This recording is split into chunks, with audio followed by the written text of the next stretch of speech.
5वां अध्याय सृष्टि वर्णन। नारद जी ने पूछा, पिताजी, आप केवल मेरे ही नहीं सबके पिता, समस्त देवताओं से श्रेष्ठ एवं सृष्टि करता है।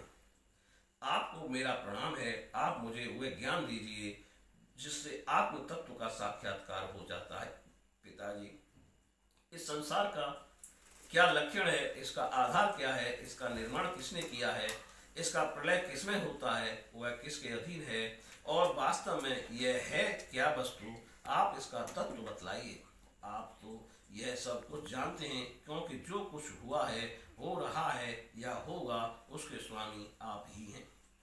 ये सारा संसार हथेली पर रखे हुए आंवले के समान आपकी ज्ञान दृष्टि के अंतर्गत ही है।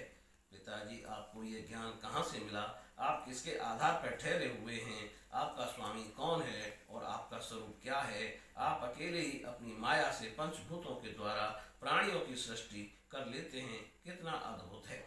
जैसे मकड़ी अनायास ही अपने मुंह से जाला निकाल कर उसमें खेलने लगती है, वैसे ही आप अपनी शक्ति के आश्रय से जीवों को अपने में ही उत्पन्न करते हैं। और फिर भी आप में कोई विकार नहीं होता। जगत में नाम रूप और गुणों से जो कुछ जाना जाता है, उसमें ऐसी कोई सत असत, उत्तम मध्यम या अधम वस्तु नहीं देखता जो आपके सिवा और किसी से उत्पन्न हुई हो। इस प्रकार सबके ईश्वर होकर भी आपने एकाग्रचित्त घोर तपस्या की। इस बात से मुझे मोह के साथ साथ बहुत बड़ी शंका भी हो रही है कि आपसे बड़ा भी कोई है क्या? पिताजी, आप सर्वज्ञ और सर्वेश्वर हैं। जो कुछ मैं पूछ रहा हूँ वह सब आप कृपा करके मुझे इस प्रकार समझाइए जिससे मैं आपके उपदेश को ठीक ठीक समझ सकूं। ब्रह्मा जी ने कहा, बेटा नारद, तुमने जीवों के प्रति करुणा के भाव से भरकर यह बहुत ही सुंदर प्रश्न किया है, क्योंकि इससे भगवान के गुणों का वर्णन करने की प्रेरणा मुझे प्राप्त हुई है। तुमने मेरे विषय में जो कुछ कहा है, तुम्हारा यह कथन भी असत्य नहीं है, क्योंकि जब तक मुझसे परे का तत्व जो स्वयं भगवान ही है जान नहीं लिया जाता, तब तक मेरा ऐसा ही प्रभाव प्रतीत होता है। जैसे सूर्य, अग्नि, चंद्रमा, ग्रह, नक्षत्र और तारे उन्हीं के प्रकाश से प्रकाशित होकर जगत में प्रकाश फैलाते हैं, वैसे ही मैं भी उन्हीं स्वयं प्रकाश भगवान के चिन्ह में प्रकाश से प्रकाशित होकर संसार को प्रकाशित कर रहा हूँ। उन भगवान वासुदेव की मैं वंदना करता हूँ और ध्यान भी, जिनकी दुर्जय माया से मोहित होकर लोग मुझे जगत गुरु कहते हैं।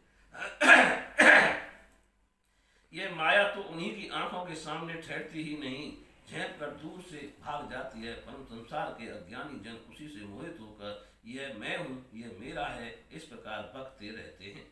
भगवत स्वरूप नारद द्रव्य, कर्म, काल, स्वभाव और जीव वास्तव में भगवान से भिन्न दूसरी कोई भी वस्तु नहीं है।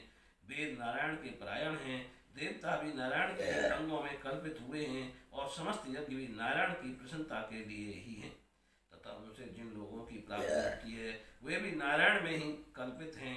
सब प्रकार के योग भी नारायण की प्राप्ति के ही हेतु हैं। सारी तपस्याएं नारायण की और ही ले जाने वाली हैं। ज्ञान के द्वारा भी नारायण ही जाने जाते हैं। समस्त साध और साधनों का पर्यावसान भगवान नारायण में ही है। वे दृष्टा होने पर भी ईश्वर हैं, स्वामी हैं, निर्विकार होने पर भी सर्वस्वरूप है। उन्होंने ही मुझे बनाया है और उनकी दृष्टि से ही प्रेरित होकर मैं इनके इच्छा और अनुसार सृष्टि रचना करता हूँ। भगवान माया के गुणों से रहित एवं अनंत हैं। सृष्टि, स्थित और प्रलय के लिए रजोगुण, सत्वगुण और तमोगुण, ये तीन गुण माया के द्वारा उनमें स्वीकार किए गए हैं। यही तीनों गुण द्रव्य, ज्ञान और क्रिया का आश्रय लेकर मायातीत नित्य मुक्त पुरुष को ही माया में स्थित होने पर कार्य, कारण और कर्तापन के अभिमान से बांध लेते हैं। नारद, इंद्रियातीत भगवान गुणों के इन तीन आवरणों से अपने स्वरूप को भली भांति ठग लेते हैं, इसलिए लोग उनको नहीं जान पाते। सारे संसार के और मेरे भी एकमात्र स्वामी वे ही हैं। मायापति भगवान ने एक से भव होने की इच्छा होने पर अपनी माया से अपने स्वरूप में स्वयं प्राप्त काल, कर्म और स्वभाव को स्वीकार कर लिया। भगवान की शक्ति से ही काल ने तीनों गुणों में क्षोभ उत्पन्न कर दिया, स्वभाव ने उन्हें रूपांतरित कर दिया और कर्म ने महत्व को जन्म दिया।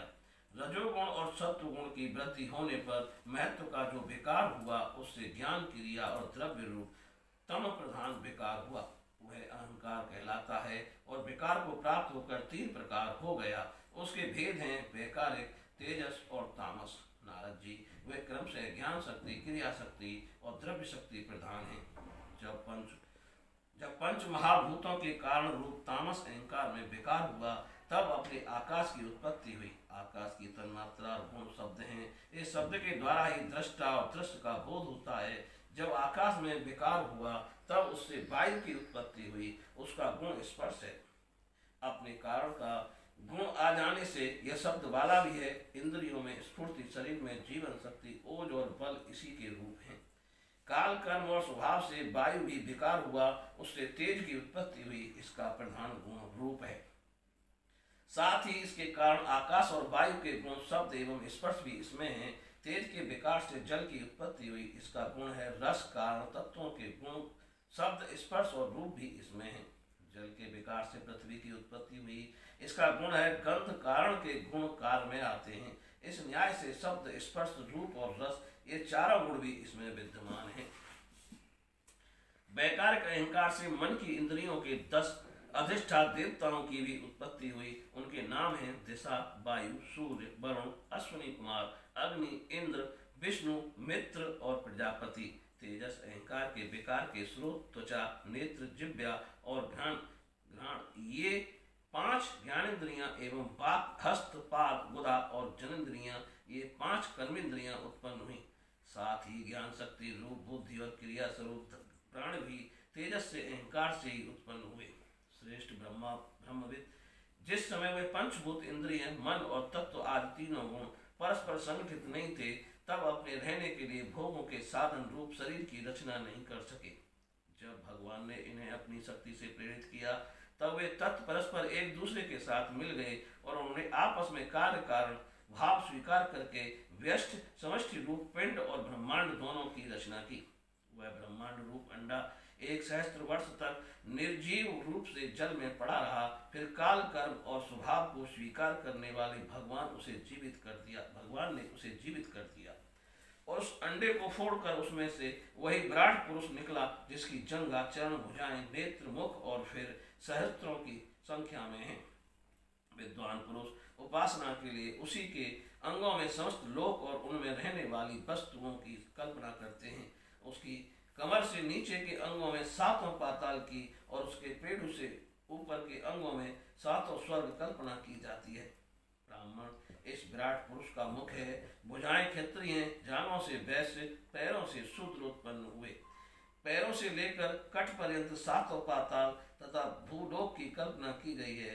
नाभि में भूलोक की, हृदय में स्वर्गलोक की और परमात्मा के वक्ष स्थल में महरलोक की कल्पना की गई है। उसके गले में जनलोक, दोनों स्तनों में तपलोक और महत्व में ब्रह्मा का नित्य निवास स्थान सत्यलोक है। उस विराट पुरुष की कमर में अतल, जांघों में वितल, घुटनों में पवित्र सुतल लोक और जंघाओं में तलातल की कल्पना की गई है। एड़ी के ऊपर की गांठों में महातल, पंजे और एड़ियों में रसातल और तलवों में पाताल समझना चाहिए। इस प्रकार विराट पुरुष सर्वलोक में है। विराट भगवान के अंगों में इस प्रकार भी लोकों की कल्पना की जाती है कि उनके चरणों में पृथ्वी है, नाभि में भूलोक है और सिर में